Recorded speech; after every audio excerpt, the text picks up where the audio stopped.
الحمد لله وحده والصلاة والسلام على من لا نبي بعده. أما بعد فأعوذ بالله من الشيطان الرجيم. بسم الله الرحمن الرحيم. يا أيها الذين آمنوا كتب عليكم الصيام كما كتب على الذين من قبلكم لعلكم تتقون. صدق الله العظيم.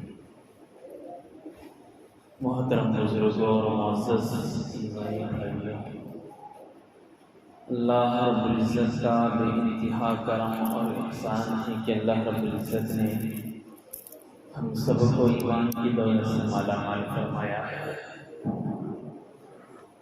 بعد ازاں اللہ رب العزت نے ہمیں نبیوں کے سردار، نبیوں کے امام حضرت خاتم الانبیاء حضرت محمد مصطفیٰ صلی اللہ علیہ وسلم کی امت میں پیدا فرمایا. محترم بزرگوں، جیسا کہ آپ حضرات جانتے ہیں کہ یہ جو مہینہ چل رہا ہے بہت ہی بابرکت مہینہ ہے، بہت ہی مقدس مہینہ ہے، بہت ہی رحمتوں والا یہ مہینہ ہے، بڑی عظمتوں والا یہ مہینہ ہے. اس مہینے کے اندر برکتوں کا نزول ہوتا ہے، رحمتوں کا نزول ہوتا ہے. اللہ کی خاص توجہات اپنے بندوں کے جانب مرکوز ہوتی ہے. اس مہینے کے اندر اپنے بندوں کو اللہ رب العزت معاف فرماتا ہے. گنہگار بندوں کی اللہ رب العزت نے اس مہینے کے اندر مغفرت کے وعدے رکھا ہے. حضرت اللہ کے نبی صلی اللہ علیہ وسلم ارشاد فرماتے ہیں کہ اس مہینے کے ہر دن اللہ رب العزت بنو کلب کی بکریوں کے بالوں کی مقدار میں ان بندوں کی مغفرت فرما دیتے ہیں جن کے اوپر جہنم کا فیصلہ ہو چکا ہوگا، جس کے لیے جہنم کے فیصلے ہو گئے ہیں. اللہ رب العزت نے اس مہینے کی برکت سے اللہ رب العزت نے ہر دن اتنے بندوں کی مغفرت فرماتے ہیں اور جنت واجب فرما دیتے ہیں. بہت سارے خوش نصیب لوگ ایسے ہیں جو اس مہینے کی قدر کرتے ہیں، اس مہینے کی عزت کرتے ہیں، احترام کرتے ہیں، اور اس مہینے کے آنے سے پہلے ہی اس مہینے کی آمد کے انتظار میں لگے رہتے ہیں، تیاریوں میں لگے رہتے ہیں، اور اس مہینے کے اندر خوب عبادتیں کرتے ہیں. چونکہ حدیث میں آتا ہے کہ اللہ کے نبی صلی اللہ علیہ وسلم نے اس مہینے کا انتظار 2 مہینے پہلے سے ہی کیا ہے. جب رجب کا چاند دیکھ لیتے تھے تو اسی وقت اللہ کے نبی صلی اللہ علیہ وسلم دعا فرماتے تھے، اللہم بارک لنا فی رجب وبلغنا، اللہم بارک لنا فی رجب و شعبان وبلغنا الی رمضان. اللہ رجب اور شعبان میں ہمیں برکتیں عطا فرما، رمضان تک ہمیں پہنچا دے. رمضان تک پہنچانے کے لیے، رمضان کی آمد کے لیے، رمضان کی تیاری کے لیے، رمضان کی رحمتوں کو حاصل کرنے کے لیے، رمضان کی برکتوں کو حاصل کرنے کے لیے اللہ کے نبی نے اپنی امت کو یہ درس دیا ہے اور اپنی امت کو یہ سکھایا ہے کہ تم 2 مہینے پہلے سے ہی رمضان کی تیاری میں لگے رہ جانا. 2 مہینے پہلے سے ہی رمضان کی آمد کے منتظر ہو جانا ہے کہ ہمیں کچھ حاصل کرنا ہے، ہمیں کچھ حاصل کرنا ہے، کچھ لینا ہے، اللہ کو منوا لینا ہے، رب کائنات کو منوا لینا ہے. اس مہینے کے اندر کوئی اہم اور عظمتوں والا بڑی مقدس شخصیت اگر آنے والی ہے تو اس کے آنے سے پہلے کتنی اس مہمان کے آنے سے پہلے ہم اس مہمان کی آمد پر اور اس مہمان کے استقبال میں پھولوں کو نچھاور کر دیتے ہیں. مہمان کی آمد سے پہلے ہی مہمان کے انتظار میں اس کے لیے ہر طرح کی سہولتیں مہیا کر دیتے ہیں، کھانے پینے کی اشیاء کا اس کے لیے بندوبست کر دیتے ہیں، اس کی سہولتوں کے لیے جتنی نوعیتوں سے انتظام کرنے کی ضرورت نہیں پڑتی ہے، سارے انتظامات پہلے سے ہی کر کے رکھ دیتے ہیں، تاکہ ہمارے آنے والا جو چیف گیسٹ ہے اس کے لیے کسی بھی زاویے سے، کسی بھی لحاظ سے، کسی بھی طریقے سے کوئی دقت پیش نہ آئے، کوئی تکلیف پیش نہ آئے میرے آنے والے مہمان کو۔ اور جب میرا مہمان میرے سے رخصت ہو جائے تو میرے سے خوش ہو کر چلا جائے، میرے لیے دعائیں دے کر چلا جائے، کوئی شکوہ نہ رہے میرے مہمان کو، تاکہ میرا مہمان مجھ سے ناراض نہ ہو جائے۔ اس لیے مہمان کے لیے ہم ہر ممکن کوشش کر دیتے ہیں کہ آنے والا مہمان کا ہم جس انداز سے استقبال کرنا ہے، جس انداز سے اس کا احترام کرنا ہے، جس انداز سے ہم اس کی عزت کرنا ہے، جس انداز سے ہم اس کی میزبانی کرنا ہے، وہ ساری چیزوں کا لحاظ کرتے ہیں تاکہ میرا مہمان راضی ہو جائے۔ میرے محترم بزرگ اور معزز ایمانی بھائیوں، رمضان کا جو مقدس مہینہ ہے، اللہ نے ہم کو ایک سب سے بڑا، سب سے قیمتی مہمان کے طور پہ ہمیں عطا فرما رہے ہیں۔ اس مہمان کی ہم کس حد تک احترام کرنا چاہیے، عزت کرنا چاہیے، اس مہمان کا ہم کتنا اچھا لحاظ کرنا چاہیے، اور اس کی عزتیں کس نوعیت سے ہونا چاہیے، اس رمضان کے اندر ہم کس اعتبار سے ہم اس کی عظمتوں کا فائدہ اٹھانا چاہیے، اور اس کے اندر کس اعتبار سے ہم کو دعائیں کرنا چاہیے، اور اس مہینے کے اندر ہم اپنی مغفرت کس انداز سے کروا لینا چاہیے، یہ ساری چیزیں ہم کو احادیث کی کتابوں میں ملتی ہیں، اللہ کے نبی صلی اللہ علیہ وسلم کی زندگی سے ملتی ہے کہ ہم کس انداز سے اس مہینے کا احترام کرنا چاہیے، اس مہینے کے روزوں کا احترام کرنا چاہیے۔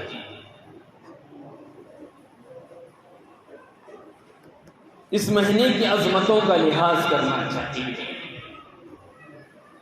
اللہ رب العزت نے انسانوں کو اور جنوں کو محض اپنی عبادت کے لیے پیدا فرمایا ہے، وما خلقت الجن والانس الا ليعبدون، کہ ہم نے انسانوں کو اور جنوں کو محض میری اپنی عبادت کے لیے ہی پیدا فرمایا ہے۔ کوئی یہ کہہ سکتا کہ بھئی اللہ کی عبادت کے لیے فرشتے پہلے سے ہی طے ہے، فرشتے پہلے سے ہی موجود ہیں جو اللہ کی عبادت میں مشغول ہے، ہماتن اللہ کی عبادت میں مشغول ہے، وہ فرشتے اللہ کی وہ مخلوق ہماتن عبادت میں مشغول ہے، ایک لمحے کے لیے، ایک سیکنڈ کے لیے بھی وہ اللہ کی نافرمانی نہیں کرتے، ہماتن مصروف رہتے وہ فرشتے اللہ کی عبادت میں۔ پھر اللہ کو کیا ضرورت پیش آئی اپنی عبادت کے لیے انسانوں کو پیدا کرنے کی؟ کیا ضرورت پیش آئی اللہ کو انسانوں کو پیدا کرنے کی اپنی عبادت کے لیے؟ جبکہ اللہ کی عبادت کے لیے تو فرشتے موجود ہیں۔ کسی کو یہ اعتراض ہو سکتا ہے، لیکن یاد رکھو فرشتوں کی عبادت الگ چیز ہے اور انسانوں کی عبادت ایک الگ چیز ہے۔ وہ اس طور پر کہ فرشتوں کے اندر اللہ نے نہ کھانے کی صفت رکھی ہے، نہ پیاس کی صفت رکھی ہے، نہ نافرمانی کی صفت رکھی ہے، نہ شہوتوں کی صفت رکھی ہے، نہ کسی انسانی زندگی کی ضرورت کی تقاضے اللہ نے ان فرشتوں کے اندر نہیں رکھا ہے۔ فرشتوں کو اللہ نے جس بات کا حکم دے دیا ان کے اندر اسی کی تعمیل کرنے کی ہی صفت ہے، اس کی نافرمانی کر ہی نہیں سکتے۔ نافرمانی کرنے کی صفت اللہ نے ان کے اندر رکھی ہی نہیں۔ سجدہ کرنے کا اگر حکم دے دیا گیا تو بس وہ سجدے میں ہی لگے رہتے، سجدے سے اٹھنے کا وہ نام ہی نہیں لیتے، کیونکہ نافرمانی کرنا ان کی صفت میں ہی داخل نہیں ہے، کوئی تقاضا ہی نہیں رہتا ان کے اندر نافرمانی کرنے کا۔ کسی کو قیام کے لیے اگر حکم دے دیا گیا تو وہ قیام کے ہی اندر مصروف ہے، کسی کو کسی تسبیح کے اندر مشغول کر دیا گیا تو وہ اسی تسبیح کے اندر مشغول رہ جاتا ہے، اس کو چھوڑنے کا وہ سوچ بھی نہیں سکتا، چونکہ اللہ نے اس کے اندر کوئی وہ صفت رکھی ہی نہیں۔ لہذا ان کی وہ عبادت کوئی کمال کی عبادت نہیں ہے، کیونکہ ان کے اندر نافرمانی کرنے کا کوئی جذبہ ہی نہیں ہے۔ لیکن انسان کو اللہ نے ایسے پیدا فرمایا کہ جس کے اندر نافرمانی کرنے کا جذبہ ہے، شہوتوں کا جذبہ ہے، بھوک کی شہوت ہے، پانی پینے کی خواہش ہے، ہر ساری ضرورت زندگی کی ساری چیزوں کو اپنانے کی حاجت انسان کے اندر اللہ نے رکھی ہے، وہ ساری چیزوں کو اپناتے ہوئے اللہ رب العزت کی نافرمانی نہ کرے۔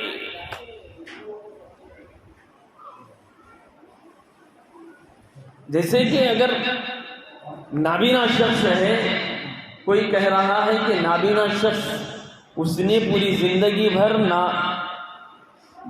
اپنی آنکھوں سے کوئی بدنگاہی کی ہی نہیں ہے، کوئی فلم دیکھی نہیں، کسی کے اوپر بدنظری کرا ہی نہیں ہے پوری زندگی بھر، تو اس نے کوئی کمال کیا؟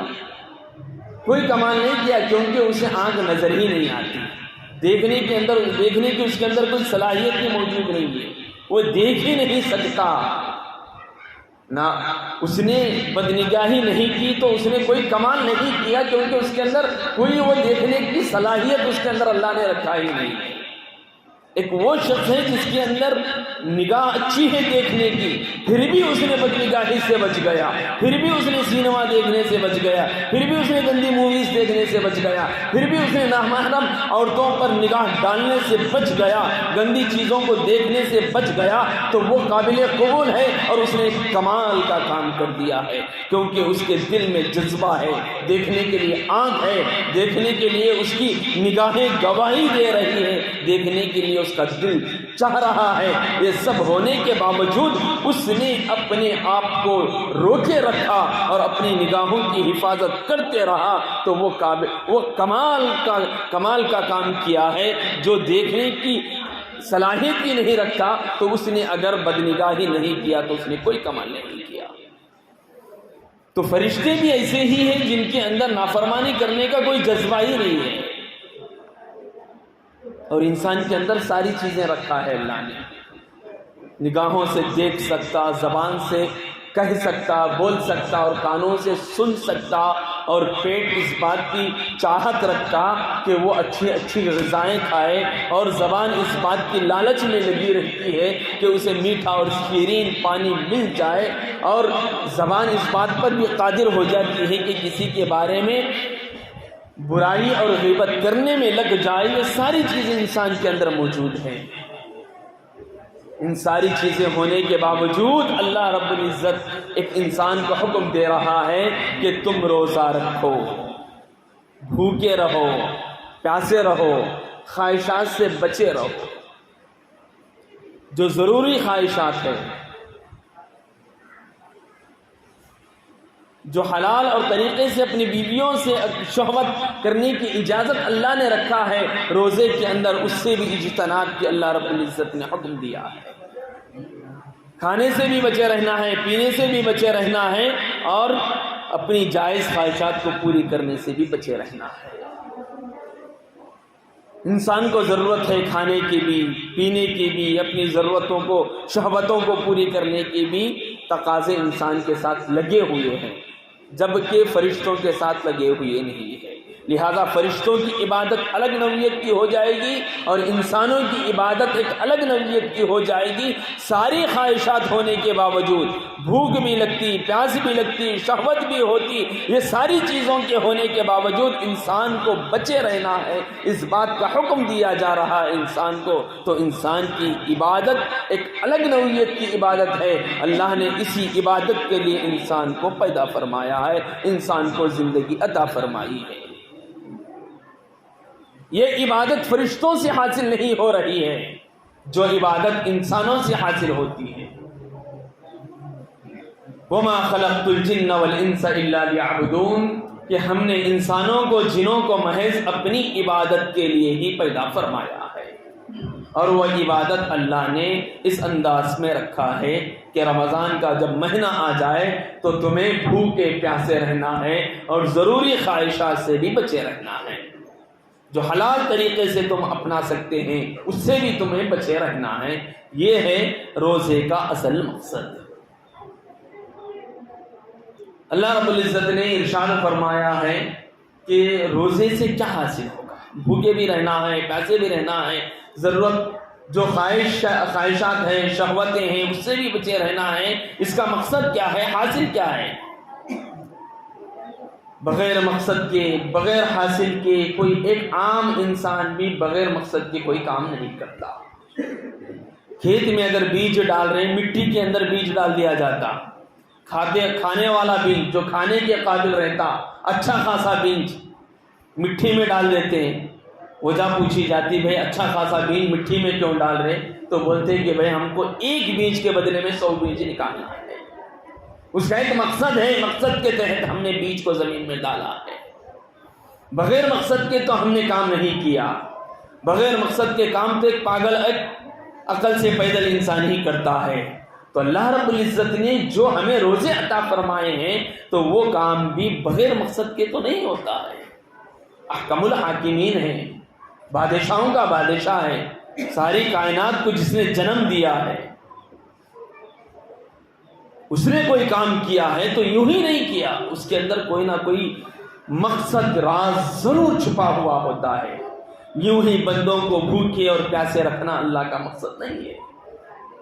یوں ہی بندوں کو تڑپانا بھوک اور پیاس میں یہ اللہ کا کوئی اہم مقصد نہیں ہے. اس تڑپنے کے پیچھے کچھ نہ کچھ تو راز ہے.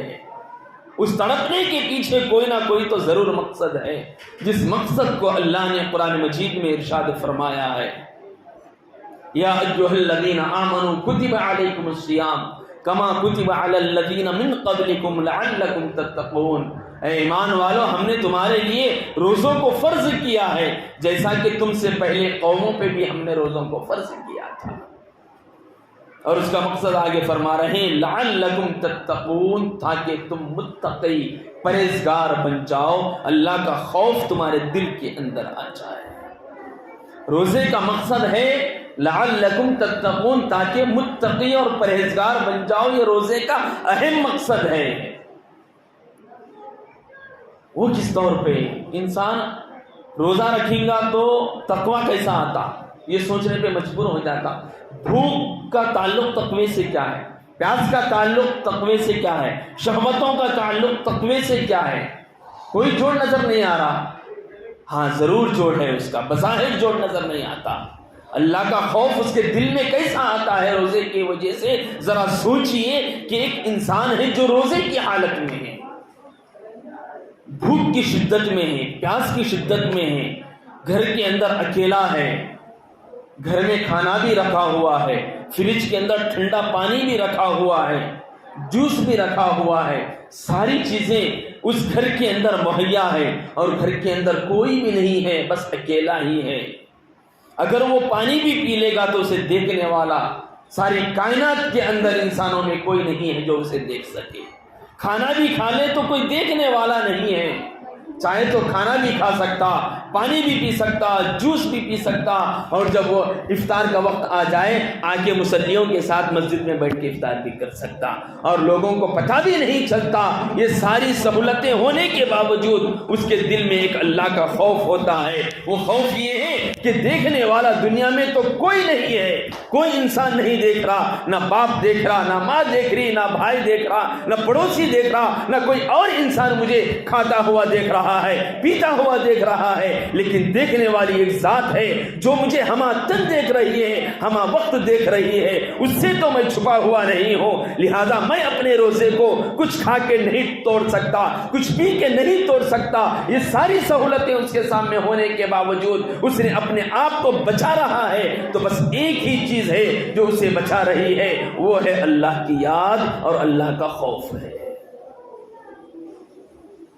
اللہ کا خوف اسے تنہائی میں بھی روک رہا ہے. اللہ کا خوف اسے تنہائی میں بھی اس بات پہ آمادہ کر رہا ہے کہ تجھے اللہ دیکھ رہا ہے. اگر تو پانی پی لے گا تو تیرا اللہ تجھے دیکھ رہا ہے, تیرا روزہ نہیں ہوگا. اگر تو کھانا کھا لے گا تو تیرا اللہ تجھے دیکھ رہا ہے کہ تیرا روزہ نہیں ہوگا۔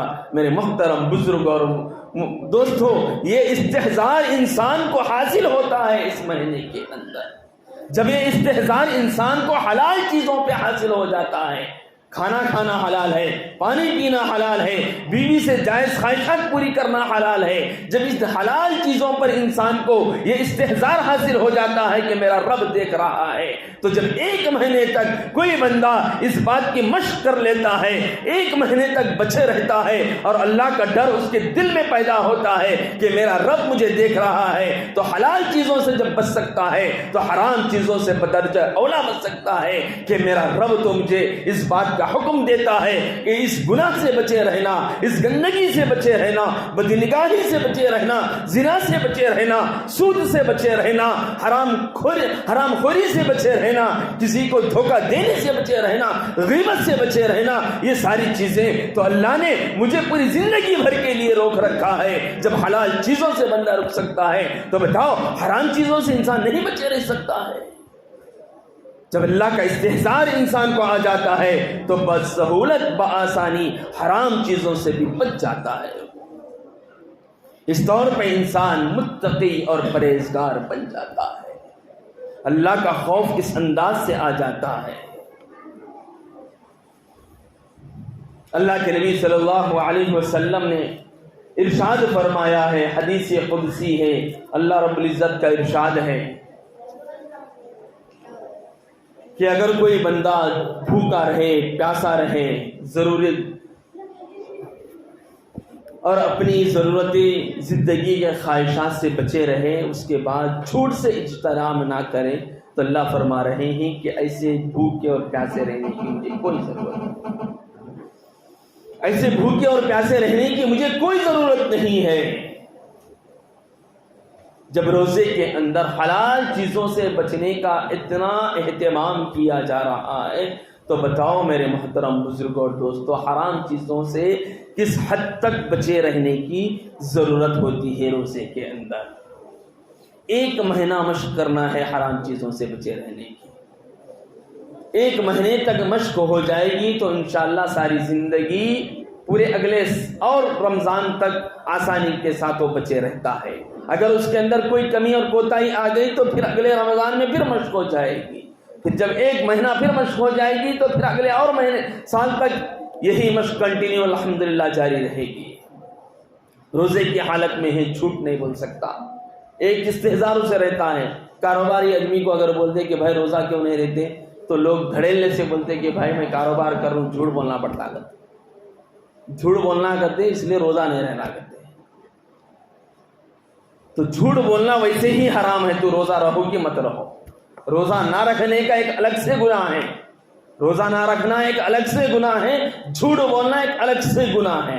رمضان کے مقدس مہینے میں پھر جھوٹ بول رہا تو اور زیادہ گناہ ہے۔ تو روزہ انسان کی زندگیوں کو بدلنے والی چیز ہے، اور یہ جو مقدس مہینہ ہے، اس مقدس مہینے کے اندر اپنے آپ کو بدلنے کی ضرورت ہے۔ جس نہج پہ ہم چل رہے ہیں اس نہج کو چھوڑ کے ایک نئے طریقے پہ چلنے کی ضرورت ہے، جو طریقہ ہم کو ہمارے نبی نے بتایا ہے، جو طریقہ ہم کو ہمارے صحابہ نے بتایا ہے، جو طریقہ ہم کو ہمارے نبی، صحابہ، تابعین، تبع تابعین، بزرگان دین سے ہم کو جو طریقہ ملا ہے اس طریقے پر ہم کو چلنے کی ضرورت ہے۔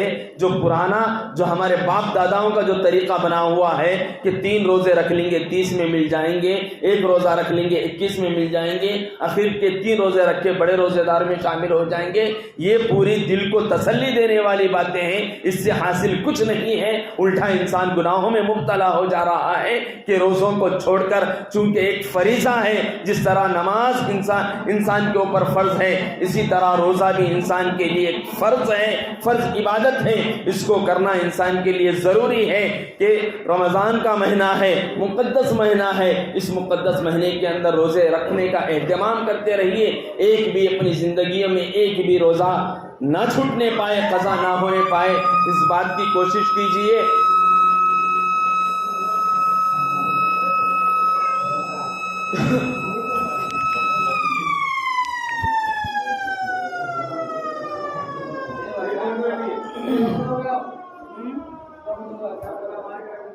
اس بات کی کوشش کیجئے کہ یہ مقدس مہینے کے اندر ہم روزوں کا اہتمام کریں اور اپنی مغفرت کروا لیں۔ اللہ کے نبی صلی اللہ علیہ وسلم نے فرمایا ایسے شخص کے بارے میں جس کی زندگی میں رمضان کا مہینہ آیا ہو پھر اس نے اپنے اوپر جنت کو واجب نہ کروا لیا ہو، ایسا شخص ہلاک اور برباد ہو جائے۔ اللہ کے نبی صلی اللہ علیہ وسلم نے ایسے شخص کے بارے میں آمین فرمائی ہے، اور حضرت جبرائیل نے بدعا فرمائی ہے ایسے شخص کے بارے میں جس کی زندگی میں رمضان کا مقدس مہینہ آیا، رمضان کا مہینہ آنے کے باوجود اس نے اپنے اوپر جنت کو واجب نہیں کروا لیا، تو وہ شخص سب سے زیادہ ہلاک اور بربادی کے مستحق ہے، خاک آلود ہے ایسا شخص جس نے رمضان کا مقدس مہینہ پانے کے باوجود بھی اپنی مغفرت نہیں کروا لیا۔ ہم کس حد تک رمضان کا اہتمام کر رہے ہیں، ذرا اپنی ضمیر کو جھانک کے دیکھنے کی ضرورت ہے۔ آیا ہم سے روزے ہو رہی ہیں یا نہیں ہو رہے ہیں؟